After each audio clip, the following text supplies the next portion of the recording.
Hi, everybody. Welcome to another hour of good nature. We're going to try outside the backyard again, and we'll see how the audio works. I tinkered around with it again.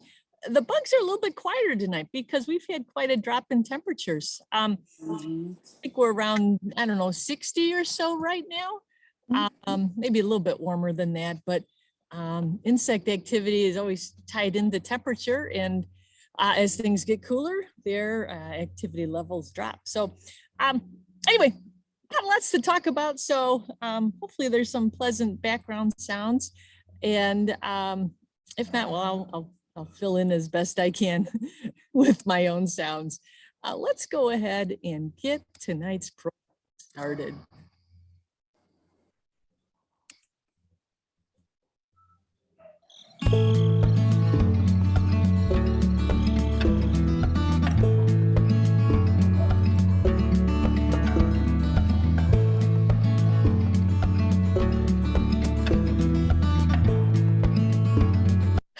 So, every week I say, we're going to take a look at these different pictures in the opening sequence, and we're going to fill in some of the stories behind them. This week, we're actually going to make good on that promise / threat, and we're going to take a look at this little character down here in the lower right, the chipmunk, specifically the killer chipmunk.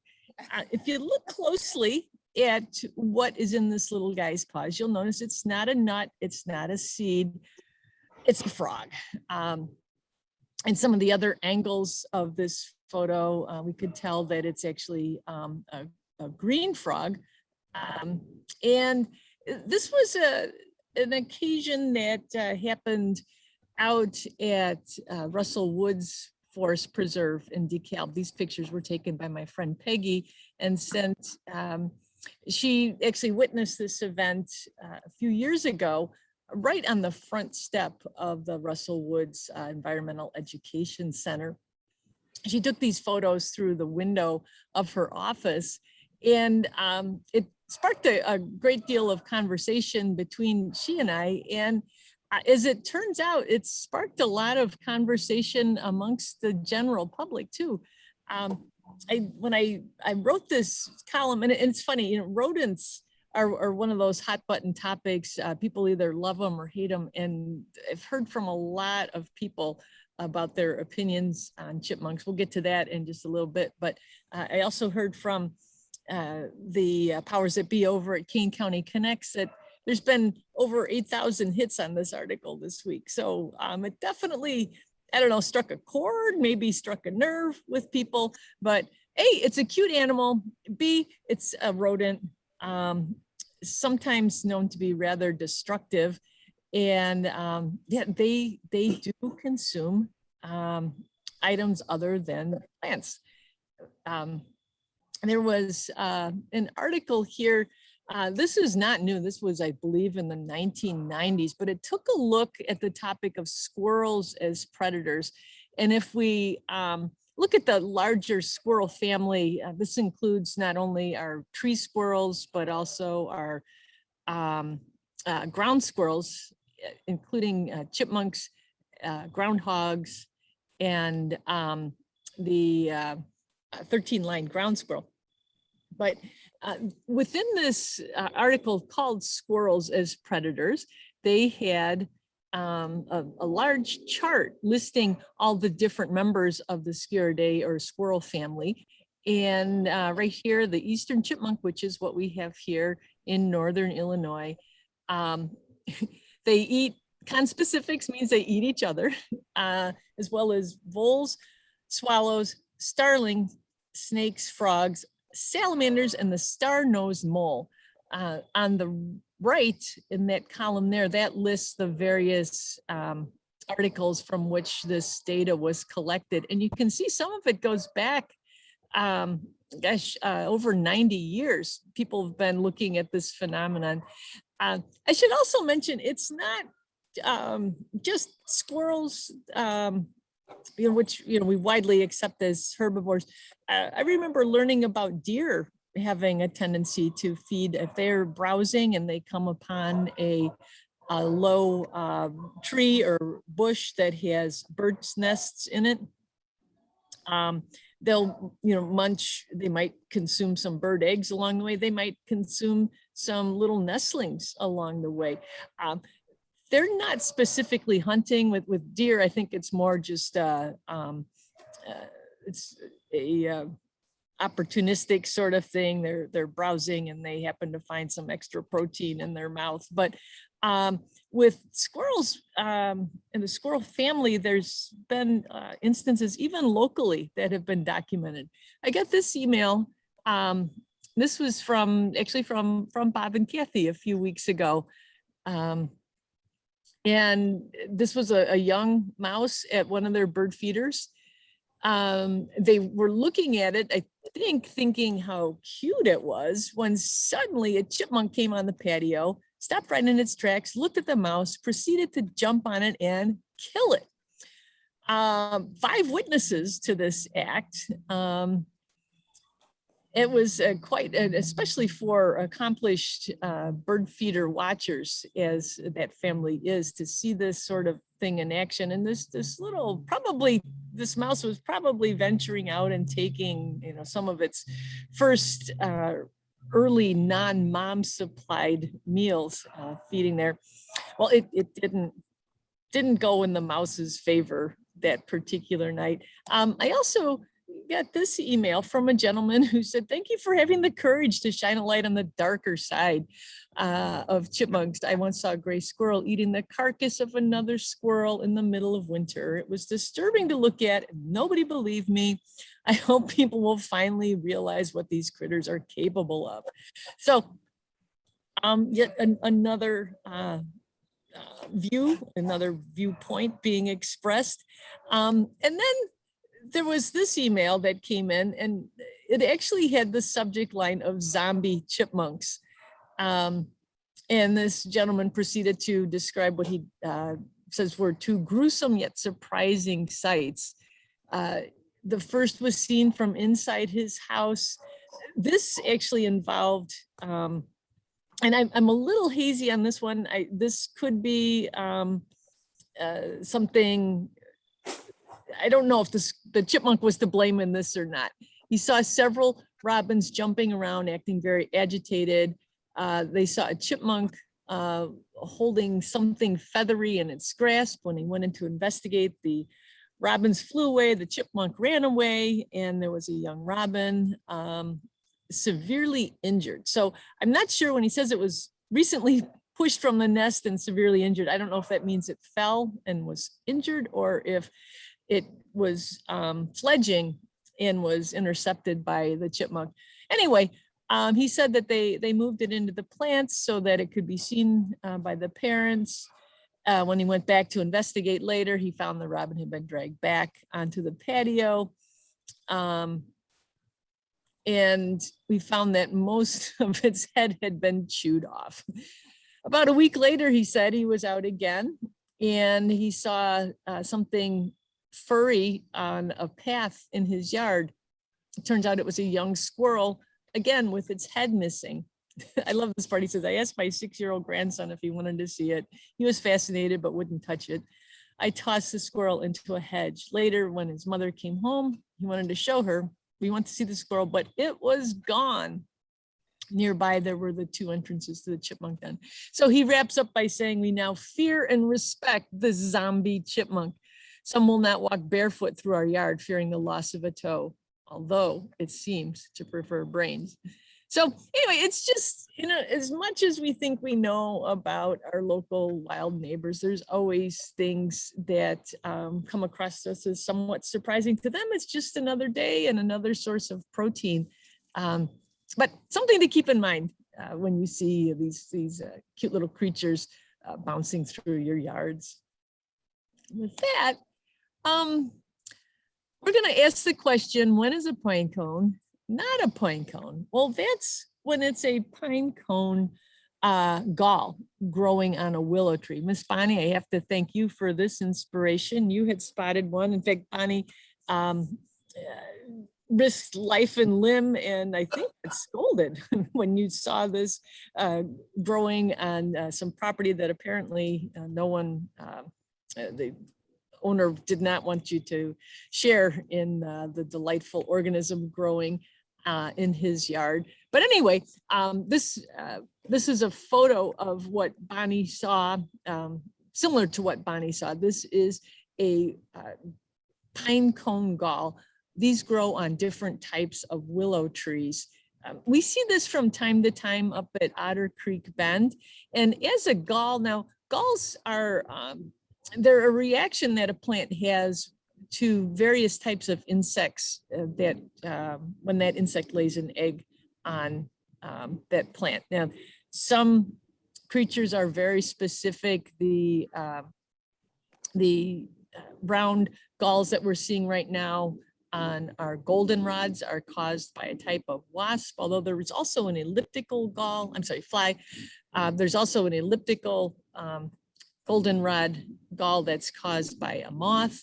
In this case, the pinecone gall on the willow, it's caused by a midge. Ohio State University, their extension service did a really nice article explaining what this phenomenon is. Midges, they're those little flies that look kind of like mosquitoes. Lots and lots of different types of midges. They do not, the females of midge flies do not take a blood meal the way our mosquito females do, but this kind of lays out the life cycle. It's only one generation per year, but the female lays an egg in the springtime that produces a reaction on the part of the plant. The bud at the end of the twig stops developing normally, and it starts to form this many layered pinecone appearing structure. You can see on the picture here on the right, the little larva on the inside of that gall. It's basically surrounded by its favored food source. If you can imagine, being born into, I don't know, a chocolate cake or a pizza or whatever your favorite food is, that's what life is kind of like for these little larvae. Their job is to basically to feed. And then to most important, they want to be able to, they need to chew through this tissue and give themselves an exit tunnel, because in the early stage of their life, they have chewing mouth parts, but as adults, they do not. So very important part of life inside of a gall is to make sure that the larva needs to chew that exit tunnel so that it can then move its way out. When you're out in the field, whether you're looking at a pinecone gall or a goldenrod gall or one of the many galls that grow on our oak trees, really all sorts of plants in this area have galls, gall-making insects that are specific to that plant or to that family of plants. And you can look at the gall, and if it's got a very small, near perfectly round hole, that's the exit hole of the larva that once made it. If, however, you see a hole that's maybe larger, kind of jagged around the edges, that's a sign that that larva was predated by, gosh, in this area, there's lots of different birds that will do that. Chickadees and downy woodpeckers are kind of famous for that. A lot of animals, they'll recognize galls as having a little bit of protein, a food source inside. This is particularly important in the wintertime when those types of food sources are kind of rare. But anyway, it's just a cool look at a really neat looking gall that you might, is casually passing by, you might be thinking, oh, there's a pine cone. And then when you look at what it's attached to, you realize it's not a pine at all. It's a willow. Pretty cool, huh? Now, I remember reading an article years ago. It was a book called Thoreau's Method, and it was looking at taking kind of a deeper dive into some of these nature topics and looking sort of at the story behind the story. Galls, I mentioned that exit hole. You'd think that at that point,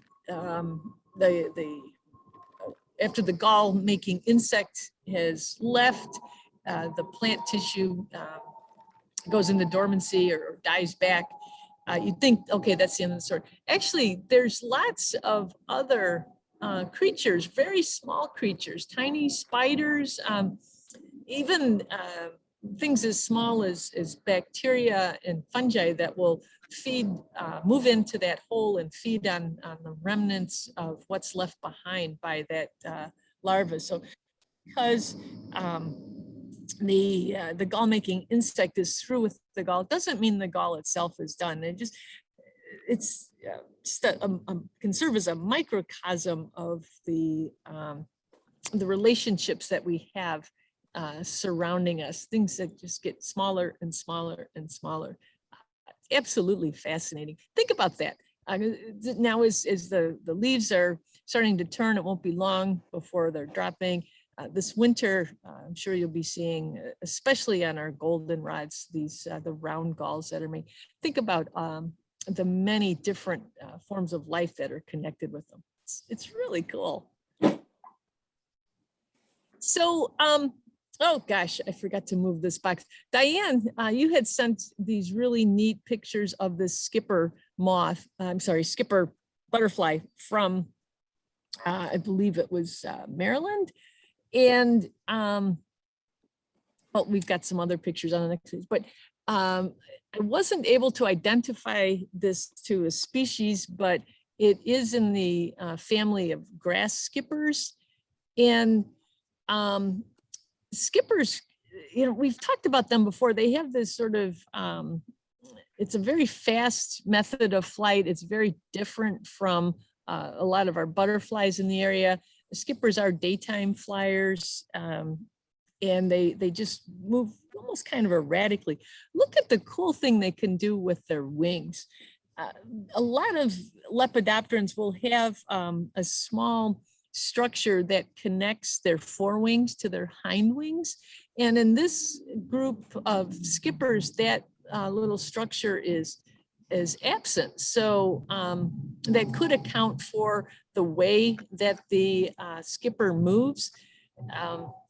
But it also allows them to make this really, have this really interesting posture while they're feeding. Man, I don't know if you can hear that airplane. Sorry about that. That's not the soothing insect sounds I was hoping for in the background tonight. But skippers are also different from butterflies or moths. Moths, we know, have antennae that are either feathered or thread-like. And then butterflies will have a little knob on the end of their antennae. But here we got some great views. Thanks, Diane, again for these photos of the enlarged and hook-like structures at the end of the antenna on the skipper. So it's another little creature to keep an eye out for. Their numbers will be diminishing now as we head into fall, but just awesome shots, Diane. I appreciate you sharing those with us. So this next little item, a couple of weeks ago, we did a class on crayfish, and we were out in Fearson Creek over at Leroy Oaks Forest Preserve, and there's been a lot of foraging there in the creek by mostly great blue herons. And this is an animal that is just, you know, I think of them as being rather regal. They're long-legged. They've got the gorgeous plumes during the breeding season. They're very good at standing very still while they are stalking their prey, which might include the same crayfish that we were studying that day. It might be a frog, it might be a fish, it might be a rodent too. It might even be a killer chipmunk. They have a very diverse diet, but they are most commonly in our area found foraging along waterways. Well, I just couldn't help, and in fact, the class, we kind of all stopped to look at what these magnificent birds left behind on the bank of Fierce Creek. This has got to be the biggest Cursed Splat I think I've ever seen. And I've seen a lot, but for whatever reason, I didn't have my lip balm with me that day, but I had a car key, and it was just really something that diverted the attention of the class because we had to go and investigate. Now this is what herons leave behind when they're, they might be looking regal up at the top, but at the rear end, other stuff is going on. This was an enormous drop of, this is what we would call urates. As birds, they don't really produce urine the way we do. They don't have a bladder to store liquid, but they concentrate the liquids that they're going to expel, and it comes out in a big white mess. And this was like the size of a platter. It was just enormous. So anyway, keep that in mind when you come upon something like this. People aren't dumping paint. Well, I don't know, I guess some people do dump paint along our creeks. But when you see a big white splatter like this, you know that you're walking where a heron, egrets do the same thing, but it's herons I know were in this area, and this is one of the marks that they leave behind. Huh. So yeah, let's segue here.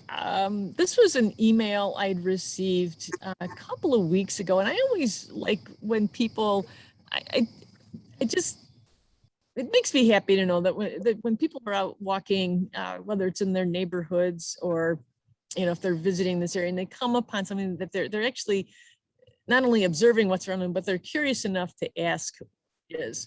So this email included some photos. And the one was actually kind of he describes it as a thorny, a tree with a thorny seed with multiple trunks. And then he goes on to describe the locations in Wild Rose Springs. Let's take a look at these pictures. This is the first, this is the multi-trunked tree that he saw. And I looked at it, and it kind of rang a distant bell. I zoomed in on the leaves. What it had me thinking of, and here you can see in the foreground here, and then they actually took a picture of the nut itself. I don't know what it's saying to you, but to me, it was saying hazelnut. But that that fruit or nut that the person is holding, it doesn't look at all like our American hazelnuts. And I at first was wondering if maybe there was some kind of gall or other action at work that would deform the nut of an American hazelnut. And then I was looking at the leaves too, and they look a little different from what we would see on our hazelnuts in this area. The trunk seems a little bit different too. Clearly it's an older shrub or small tree too. Most of the hazelnuts I see in this area are younger, and they have not so much a main trunk like this, but just multiple stems coming out from the bottom. So, I was stuck on hazelnut. I started looking at different types of hazelnuts that maybe aren't North American in origin. And I found out that there's a Turkish hazelnut, and it seems to match up pretty closely. There's actually a page, an information page on the Morton Arboretum's website, mortonarb.org, and they described it as a very suitable shrub for this particular growing region, and a nice addition. Now, as I was reading this, of course, I was thinking, well, why are they pushing Turkish hazelnuts over American hazelnuts, and the native form of this. But anyway, I'm pretty sure that's what this is a Turkish hazelnut. And it was just a good reminder to me to kind of sometimes remember, to try and remember that sometimes people don't plant what's native. And that's what this turned out to be in this case. Now, I was also kind of curious, and I do not have an answer to this yet, is this nut as appealing to our local rodents as the American hazelnut is? I think a few weeks ago, I'd shared a photo of the American hazelnuts we have at Hickory Knolls, and how every year I think I'm gonna get to try one, and every year the chipmunks beat me to it, the squirrels beat me to it. I don't know if that's the case with the Turkish hazelnut too. I gave these people this identification, but I didn't ask them. I might drive by the tree and check it out myself just to see if there's a lot of chewed open husks on the ground. That would answer my question. But anyway, so it's a good reminder for me. Now it's a good reminder for you. Think outside of our Northern Illinois native box sometimes to come in with some of these plant identifications. Now, they did ask for identification of this tree too. And when I first looked at this, I was looking at those narrow leaves, and Miss Bonnie, I'd just been thinking about willows with that pinecone, willow pinecone gall. But then when I zoomed in, I saw, oh, this has the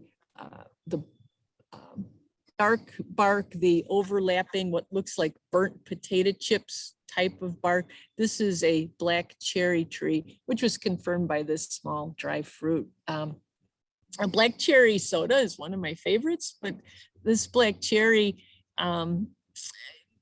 you couldn't eat them. The gentleman wanted to know, if they were edible, and I don't think they'll kill you, but there's so much pit, the pit to meat or flesh ratio in these isn't really worth for humans to consume. Birds though find these plants quite useful, which is why we have so many black cherry trees coming up everywhere. This is a tree that, even though it is native, Prunus serratina is the name, it's native to this area, but it is a native that our restoration crews will work to remove in certain areas because they will proliferate because of all the seeds produced by all those little cherries. Anyway, just something else that you can find these in just about all of our native woodlands, and you can, I think there's still some of the fruits on the ground. This email goes back maybe a week and a half or so, but these small dried fruits, not buckthorn. These are the small fruits of the black cherry tree. So I was super excited to find out that it is chicken of the woods season again. This is a gorgeous fungus that in our area tends to grow mostly on oak trees. There's a couple of our parks and preserves where I've seen this growing locally.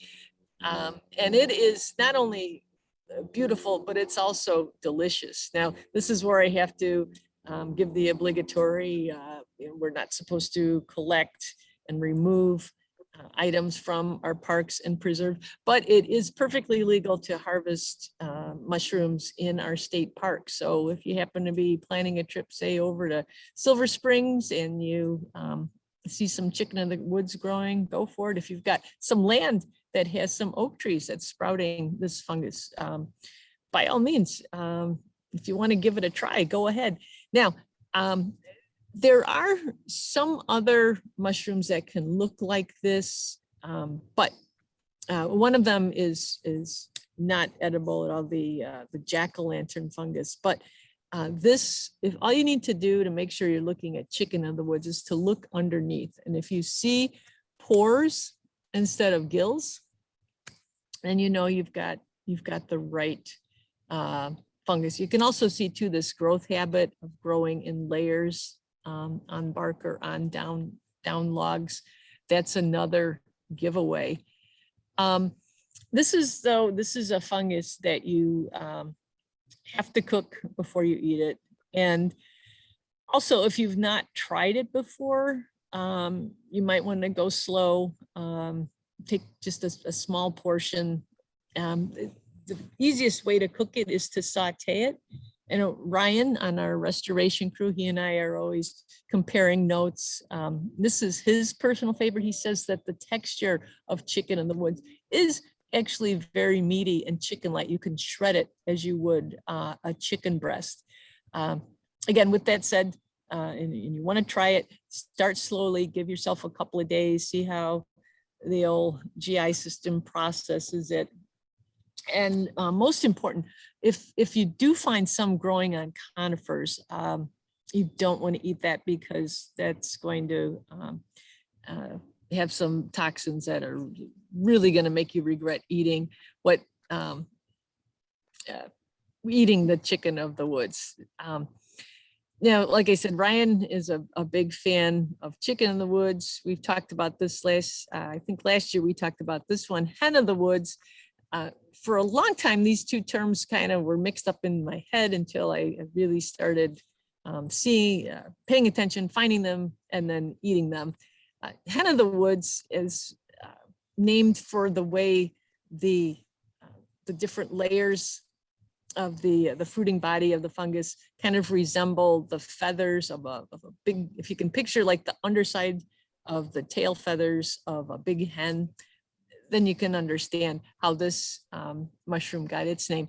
This one you cook the same way, sauteing it. Its flavor, I think, is quite chicken-like too. The texture maybe is a little bit different, but again, if you shred it, it to me seems just like shredded chicken. But both of these things, well, the chicken of the woods is out right now. Hen of the woods, there's a couple of trees I want to go check to see if it's started, but with this rain that we have, I would imagine if it's not up, if it hasn't been up yet, it will be up soon, thanks to these recent rains. Now, this is an image that was emailed last Friday. And this was a gentleman who notices this phenomenon every fall, and he said that his neighborhood was just blanketed with blackbirds. And this is something that is fairly typical. We'll see this now for the next few weeks as blackbirds are massing. They're getting into their fall migration flocks, and they're heading south. The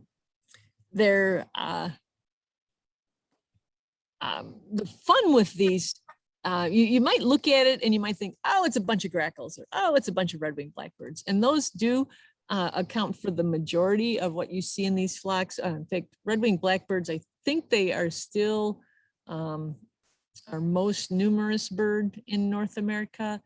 But redwings, grackles, cowbirds, starlings will mix in. That's where the fun of these large flocks comes in, that you can look at it as a homogeneous group from a distance, but when you start to look at the individual birds, you'll start to see that there might be more than one species. You might even get lucky and see some rusty blackbirds, which are somewhat unusual species. That yellow eye, you might think you're looking at a grackle that's got some wonky colors, but rusty blackbirds will sometimes join in these flocks. And it's just kind of a fun thing to look for. See if you can find the things that don't look like all the others. And then we've got, we were most fortunate this past couple of weeks. We've been communicating at the Park District with our friends at the city of St. Charles. If you live on the east side of St. Charles, I don't know, you might have some other words to say about this project, but the 7th Avenue Creek project, really, was as the town grew, as the east side became more paved over, there was fewer and fewer places for water to go, and what had been just sort of a serviceable drainage got really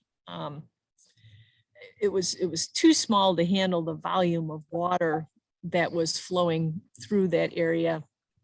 And houses were getting flooded, and it was just kind of a mess. And so the city worked with engineering firms, and they also procured quite a bit of grant money from the Illinois EPA and a few other sources. And they have made this, what I think is going to be a really neat project. Now, we were lucky today, we actually walked this morning with some representatives from the city, and we had a ½ an inch of rain yesterday. And look at how much, this was a dry creek bed last week. We've had, and they were actually saying how fortunate they were to have, to be able to do this project during a drought year. Droughts are not so good in a lot of ways for local plant life, but when you are working on a creek bed, to not have to try and pump away or create cofferdams, get rid of the water that you're trying to manage. When you're working with dry conditions, it really helped this project proceed.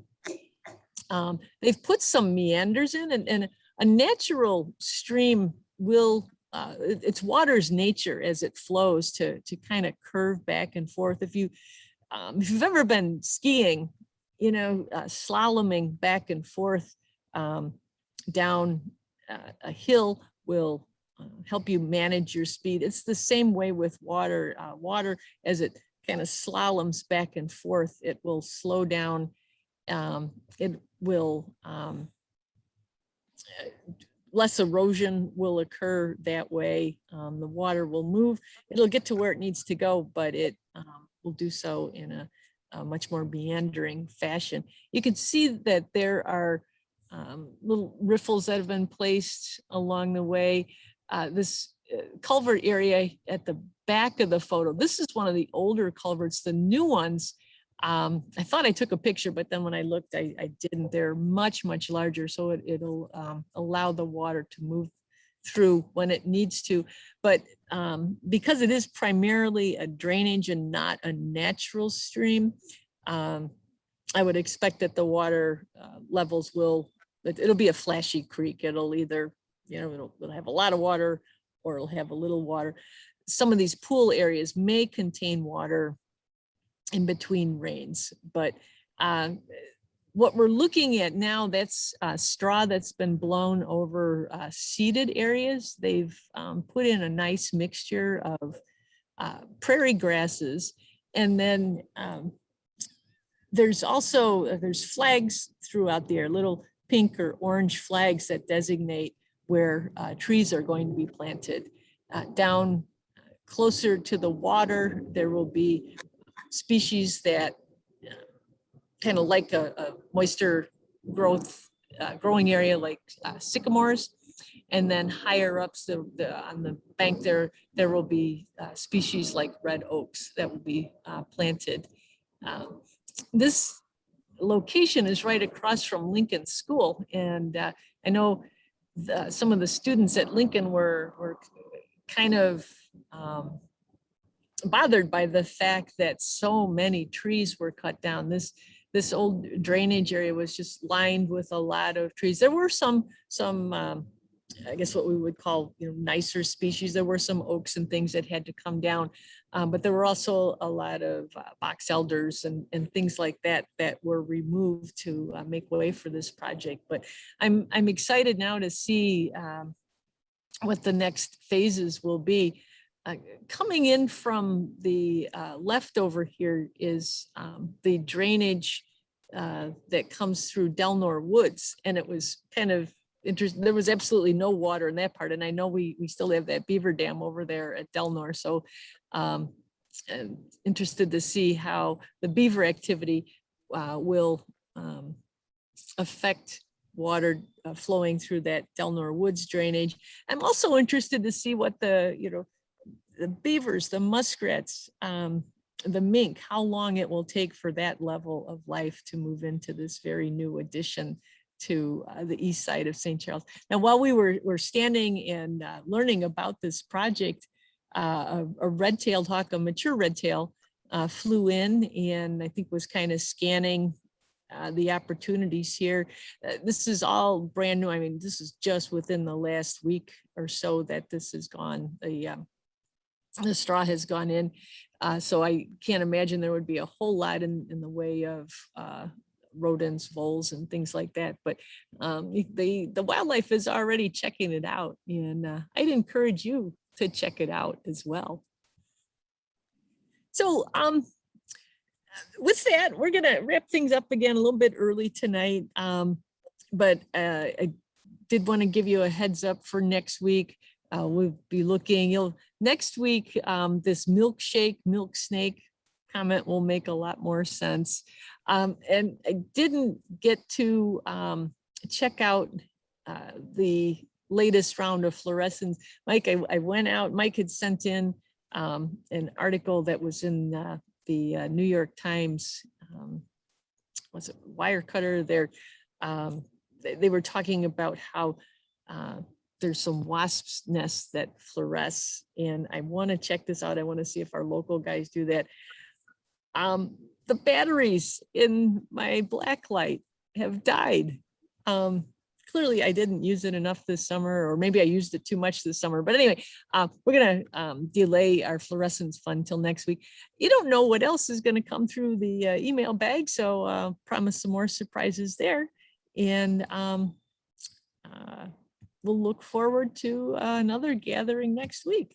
So with that, I'm going to stop the share and we'll see.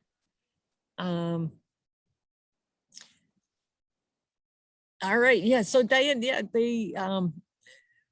I tell you, the flight of the skipper, because it's so, like I said, just looks kind of erratic and very fast compared to the more meandering motions of, say, a monarch. What they remind me of a lot of is the way the male gypsy moth flies. And I always kind of, do a double take when I see fast motion like that. The thing, though, the big difference is where I see that motion. A male gypsy moth is going to be looking for female gypsy moths, and so they're usually doing that erratic flight around trees, whereas skippers are, by and large, they're looking for the nectar in our flowers. All right, well, does anybody have anything they've seen, noticed, had questions about this past week? I guess not. Well, appreciate you tuning in tonight, and hope you have a good rest of your week. Oh, somebody say something? All right, great to see y'all. Have a wonderful, good-natured week, and I'll see y'all back again next week, I hope. Take care. Pam. Thank you, Pam. Bye-bye. Have a good Good night. night. Thanks, Pam. Pam.